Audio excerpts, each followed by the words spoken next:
Hello and welcome to Where to Go. I'm James Atkinson, Senior Brand Manager at DKI Witness. And I'm Lucy Richards, Senior Editor at DKI Witness. And welcome to Where to Go, where every fortnight we find out more about the world's favourite travel destinations with the people who know those places best.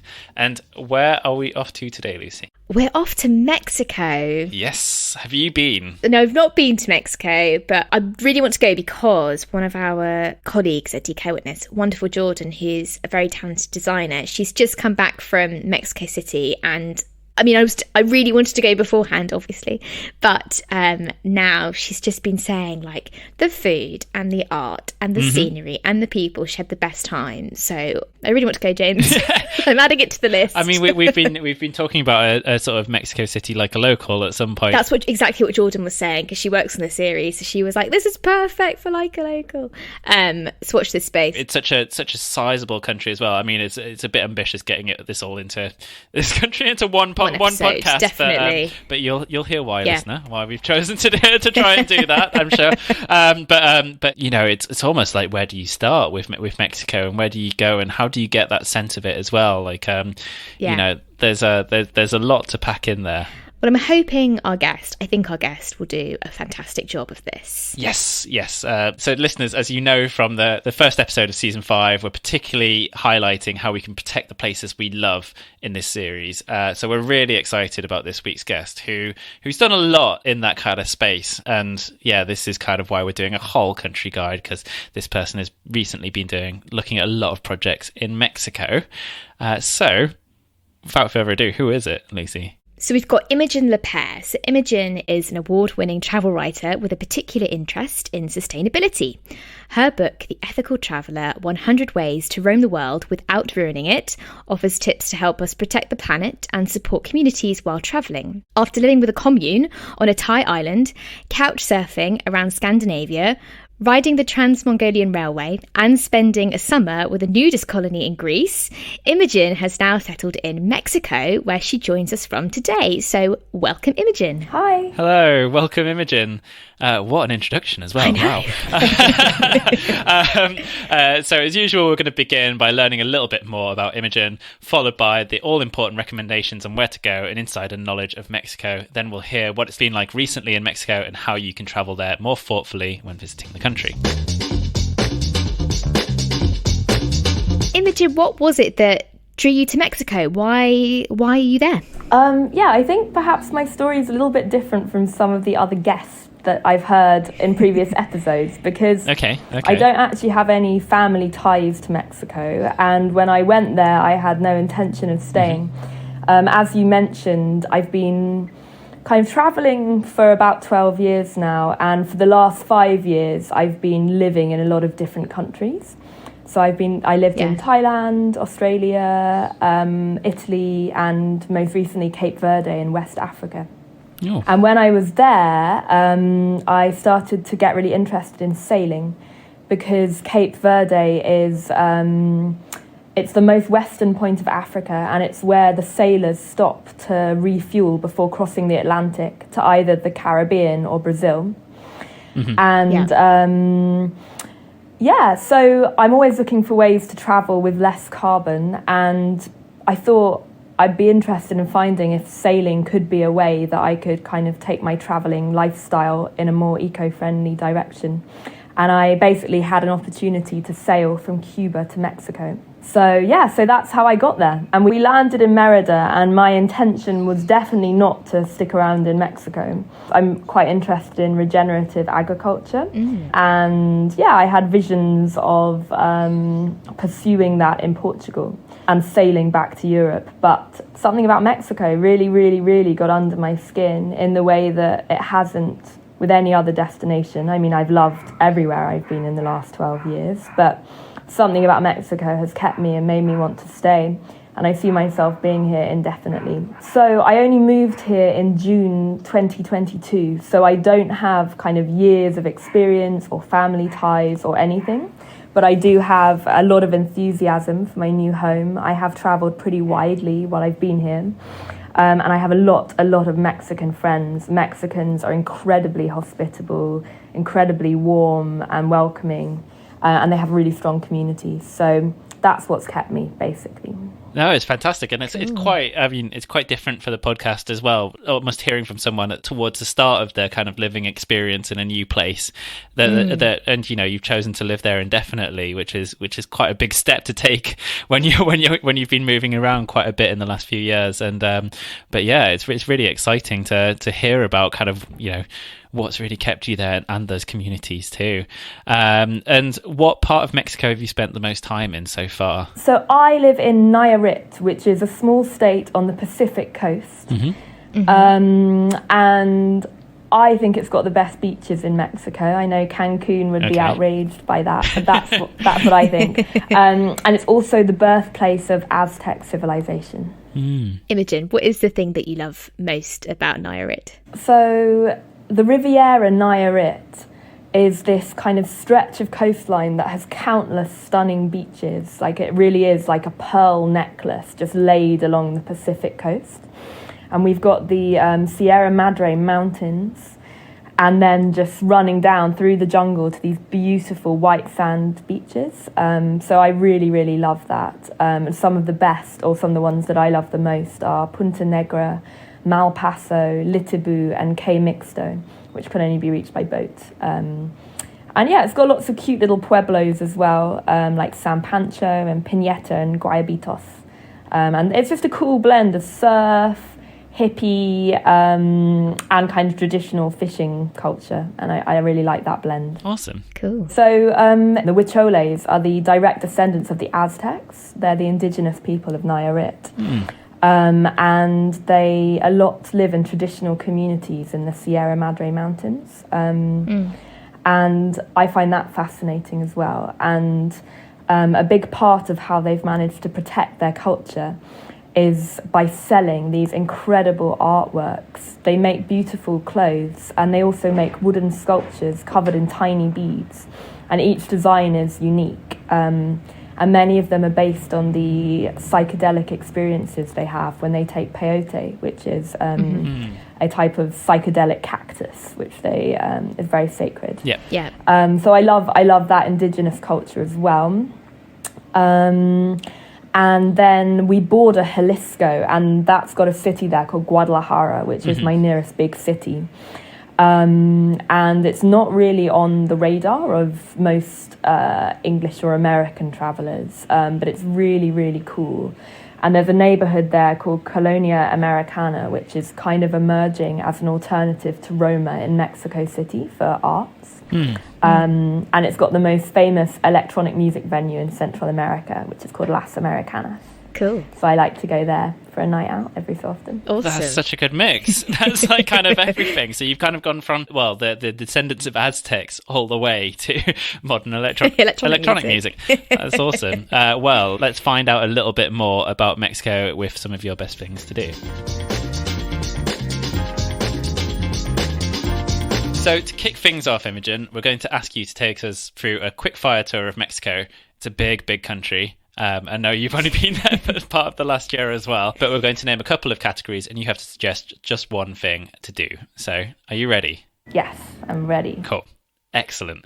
So I'm going to start off with your favourite thing to see. Sumidero Canyon, Chiapas.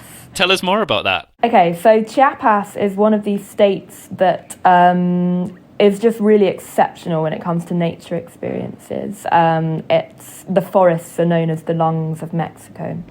And this canyon is, it's in a beautiful national park. And you can take a boat trip through the canyon. There are crocodiles and herons, and it's just pretty stunning. And Chiapas also has lots of traditional artisans as well. So it's a really good mix of traditional crafts and amazing nature experiences. Very good answer. That sounds perfect. Yeah. Absolutely perfect. Your favourite thing to drink? I'm going to give you two, I'm afraid, and you can pick your favourite. Okay.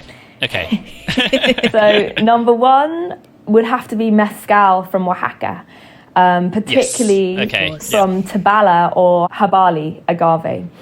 So mezcal is very similar to tequila, but it has way more of an earthy, minerally taste because the agave is baked for way longer, basically. And then for the non-alcoholic answer, I absolutely love atole, which is a pre-Columbian corn drink, and it's got a consistency like custard, and it's flavoured with cinnamon and vanilla or cacao, and it's just super duper comforting, and I really enjoy that. Ooh. Is that drunk cold or hot? Hot. Oh, lovely. Oh. Yeah. Does it actually have the consistency of custard? Is it that thick, or It's is it just like custard. Wow. Yeah. And so, I don't know, when you're up in the mountains or something, it's just incredibly comforting and really ancient, like hundreds and hundreds and hundreds of years old. Yeah. fantastic? I'll let you get away with the two options there. That's fine. It is a whole country. This might be quite tricky as well. Your favourite thing to eat? Tacos has to be. And I absolutely love tacos de pastor, which is kind of like chorizo, or lengua, which is tongue. And they're kind of both very popular in the centre of Mexico. Ooh. Great answer. Absolutely love a taco. Your favourite day activity, Imogen? I think it has to be seeing the monarch butterflies wintering in the pine forests in Michoacan, which is a few hours outside of Mexico City. And yeah, every year they make the journey from California, millions and millions of butterflies, and they spend, I think it's November to March, just kind of sitting in these pine forests, like fluttering their wings, like absorbing the sunlight, and it's really beautiful. That is the best answer we've ever had to that question. I love it. Wow. I mean, what's weird as well is at DK, I also work on a lot of children's books at DK, and we've got one called Amazing Animal Journeys, and that is actually one of the journeys that we've got in there too. So I found out about that a couple of weeks ago. But yeah, that's fascinating. That's such a good answer. That sounds incredible. Good answer. Great answer. And your favourite museum or gallery? I love the muralism art movement in Mexico. So muralism, all the galleries have murals in, but it's actually just out and about on the streets and in the public buildings. And it has its roots in Mesoamerican culture, of course. They use murals to decorate their temples. But then it was in the revolution, in the kind of 1920s, the government employed loads of mural artists to create a new visual identity for Mexico. And as a feminist / equalist, I'm particularly interested in works by female painters because all the great muralists, most notably Diego Rivera, are men. But I can tell you where to find some by female painters in Mexico City, if that's works. Yes, absolutely. Okay, so there's one by Grace Greenwood, which is in a market called Abelardo Rodriguez Market. And there's another in the National Anthropology Museum by a Polish-Mexican artist called Fanny Rabal. And yeah, I love them. But there are free murals all over, and many of the shops in Mexico City paint murals instead of having signs. So a shoe shop will have a mural of shoes on it, and yeah, I think that's really cool. So cool. That's really cool. And well done on as huge as Mexico is, passing the passing the quickfire round with flying colours. Yeah, with flying colours, absolutely. That was brilliant. And obviously, I know Imogen, we keep saying this, but Mexico is a big country. But what, for sort of newcomers, to people who, are first time to Mexico, what are sort of some of the highlights that you recommend that they shouldn't miss? Well, I think it does make sense to start in Mexico City in the Roma and La Condesa neighbourhoods, which are very gorgeous, and in Coyoacan, where Frida Kahlo's house is. And then I also think Oaxaca, and I'm talking both the city and the state here. The city is a hotbed of craft and food. So it's home of mole, which are these amazing sauces, which they never have less than 30 ingredients, and often they have up to 100. So they're basically just masterclasses in balance, and every woman has her own recipe. Okay. And yeah, they also, it's home to loads of amazing artisans, so particularly weavers. Actually, the rug behind me is from there. Love it, it's beautiful. And thank you. And also home to Barro Negro pottery, and that's a kind of ceramics made from black clay. And then I think Baja California, this is the one that you'll recognise from films. It's kind of island of Mexico. It's a peninsula, and it's like the home of iconic Mexican road trips. And it's where you see those desert landscapes with the cactuses. And you can just drive there and pull up on amazing beaches and in sand dunes and camp, and there's also beautiful diving in the Sea of Cortez. Wonderful. And also another one is San Cristobal, which is this amazing mountain town which has had this incredible art scene for a long time. It had the first art school in the Americas, and it's still a real hotspot for arts. So yeah, whole kind of like huge arty tour almost. Yeah, you can tell what I'm into. But when it comes to beaches, obviously I'm saying the Riviera Nayarit, my home turf. Yeah. But if you want to head down to the Yucatan Peninsula, I would give Tulum and Cancun a wide berth, because, well, I personally feel Cancun's like a textbook example of mass tourism gone wrong, and instead head to Bacalar, which is a series of beautiful lakes and lagoons which have white sand beaches, but it's fresh water, not seawater. And there's some really cool little eco boutique hotels opening down there. Perfect. That sounds amazing. I often think with like, I don't know, Mexico is such, not just that, we'll keep saying this, huge country, but also like has enormous coastlines on both sides. Yeah, the destination you hear about all the time is Cancun. Yeah. And the Yucatan. And actually it's really interesting just to hear about like kind of exploring further and going both inwards and along as well. And what are some of Mexico's kind of best kept secrets as well? Is there anything that is like hugely under the radar that you've discovered in your time there? Yes.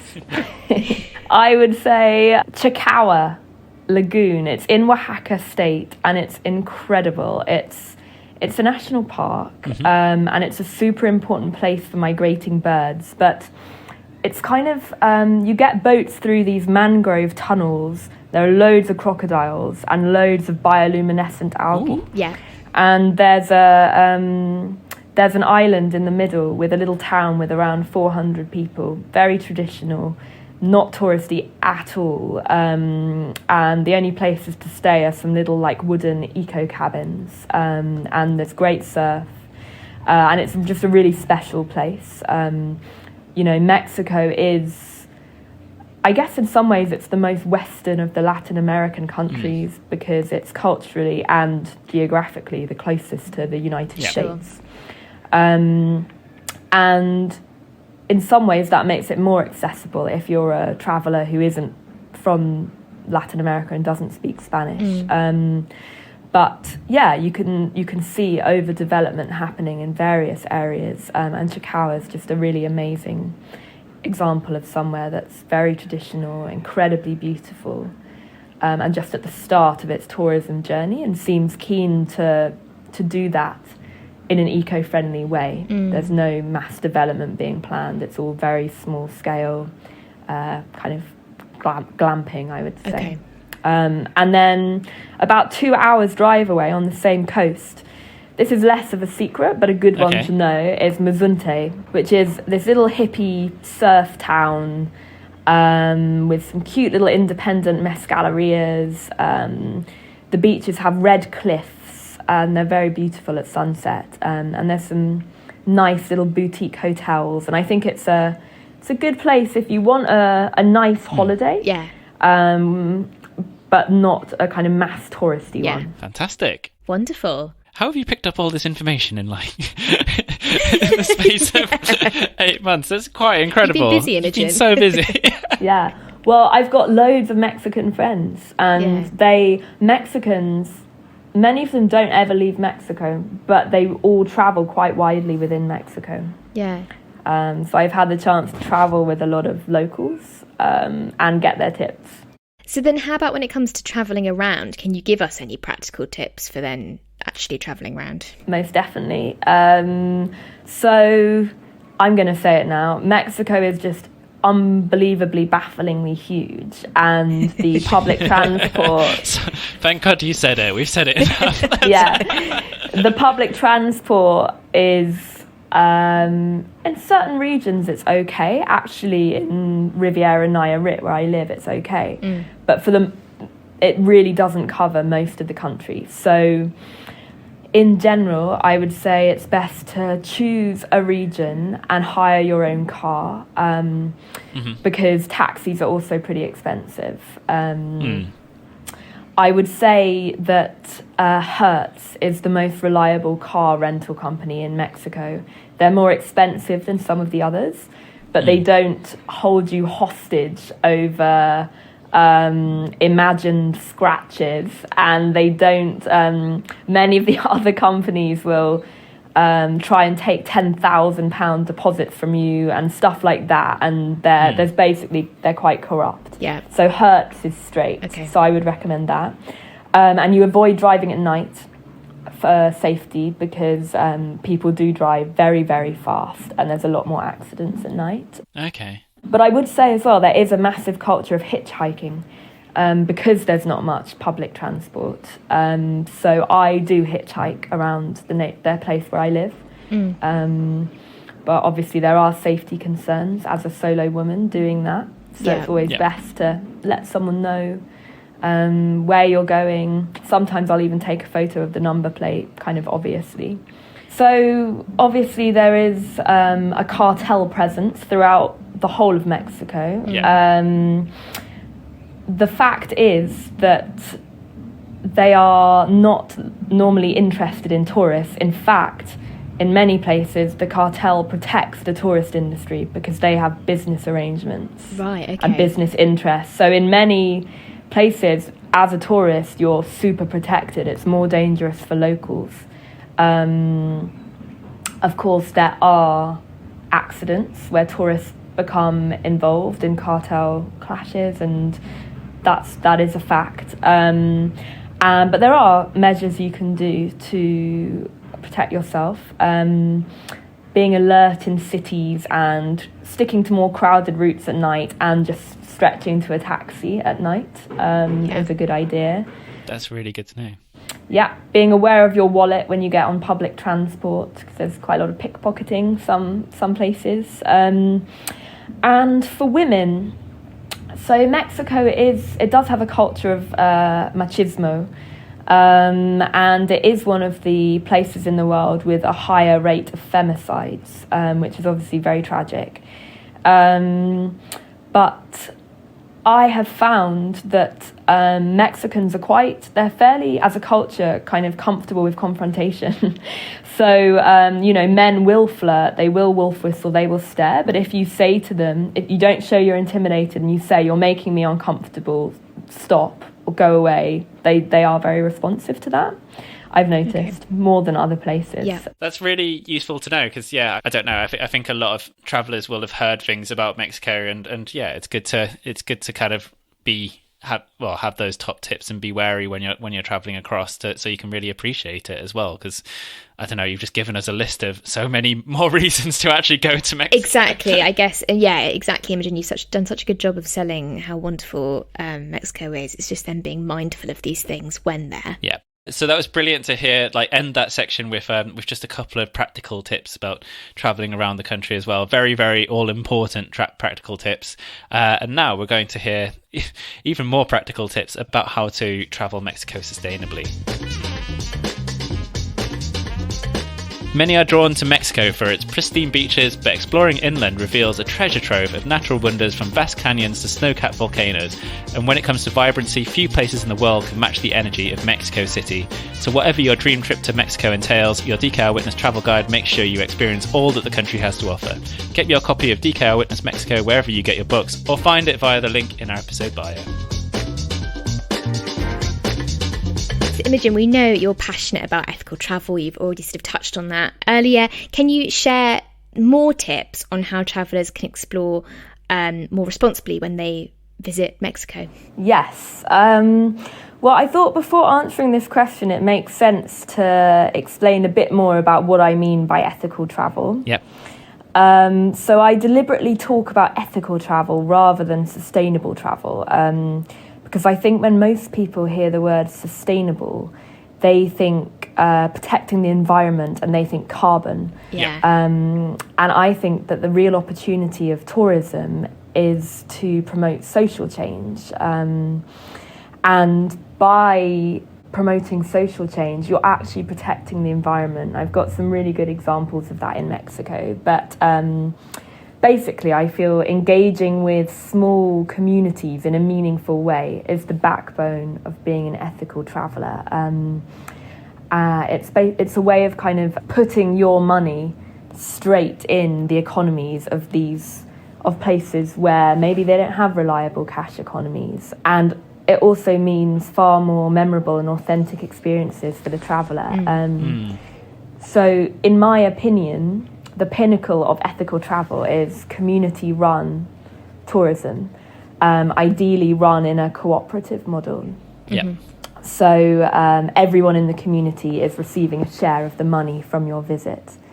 And for me, this is so much fairer than, for example, voluntourism, which kind of has its roots in colonial ideas. When you're supporting a community-run tourism project, you're acknowledging that those in the community are equals who are offering an incredible experience that's worth paying for. They're not victims who need your support as an act of your goodwill. And the best example I think I've seen anywhere, really, is the Pueblos Mancomunados in the Sierra Norte Mountains in Oaxaca.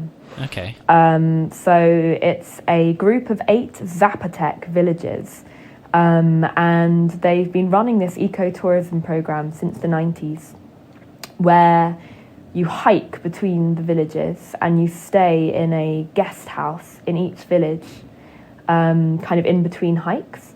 And it's all run on a cooperative system, so everyone in the community benefits financially, and they all take it in turns to help run it. So they call it community service, and actually when someone gets married, the man will do a year working in the ecotourism project.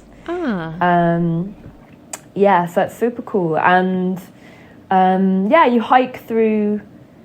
You have a different guide each day who leads you through their homeland, so they know the forest super well, and they'll teach you about medicinal plants as you go, and point out different mushrooms and different trees. And the cabins are super cute, and they're heated by wood-burning fires. Lovely. And it's really gorgeous. And you can book that through Sierra Norte Expeditions. That's run by these communities. And I've been following a project called Pueblo del Sol in Oaxaca. And basically a man called Ezekiel Saforza founded it because he realised that a lot of the indigenous people in the area were having to leave their homelands to move to the cities to find work. And so he kind of wanted to create this eco project that would create work and allow them to stay.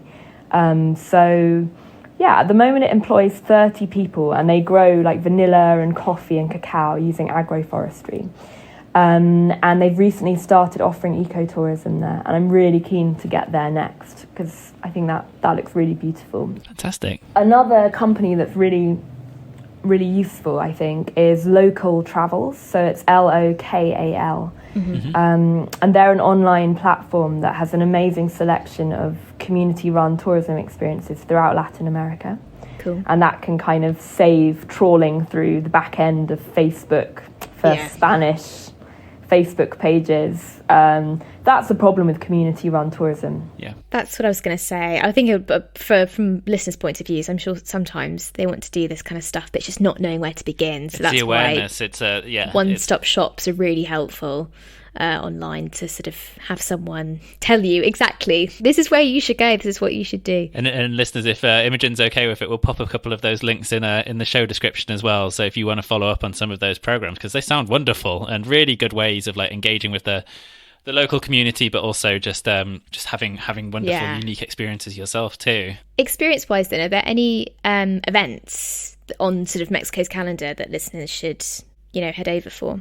Well, the big one of 2023 that everyone's very excited about is the launch of the Mayan train, which has been in the works since 2020 and is truly apparently now opening in December. It's been delayed a few times. Okay.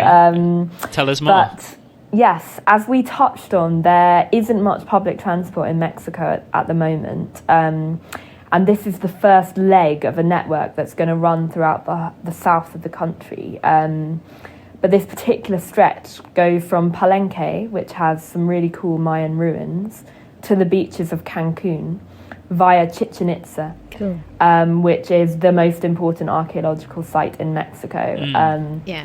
I heard in An Idiot Abroad they described it as a pyramid with a bungalow on top. But it's like, which, to be fair, it does look a bit like that, but it's a super sacred, super important Mayan site. It was one of the largest Mayan city-states. So that's pretty cool. Yeah, very cool. That's the big one. And then, of course, there's the events that happen every year, like Day of the Dead. Yeah. Yeah, is it worth visiting Day of the Dead? And when is, to be really specific, when exactly is Day of the Dead as well? November the 1st and November the 2nd. But I would say the whole Day of the Dead thing, I feel there's been a bit of a Western misunderstanding of what it is. Largely created by James Bond, I think. Yes. I was literally thinking of that James Spectre. Bond scene, which is ridiculous. Yeah, so the biggest celebrations are in Oaxaca, and there are big street parades, and people do build altars and stuff. But it's a kind of sad day when people remember their loved ones they've lost. Like they build altars with pictures of their loved ones and like little things that remind them of them, and kind of meditate on their own mortality and the fact we are all going to die. And so it's not some big lash up fiesta. I don't know, it's very culturally interesting, and I think it gets to the heart of something I love about Mexico, which is this kind of magical surrealist feeling. My favourite book is called Pedro Páramo, and it's by Juan Rulfo, and he was kind of one of the very early Latin American magical surrealist writers. And over the course of the book you start to realise that actually all the characters are ghosts.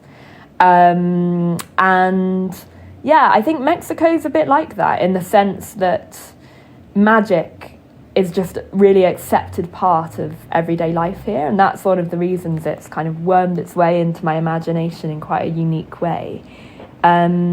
So yeah, people take ritual very seriously. There are kind of little shrines everywhere, like along every road there'll be little shrines to all the people who've died in car accidents there.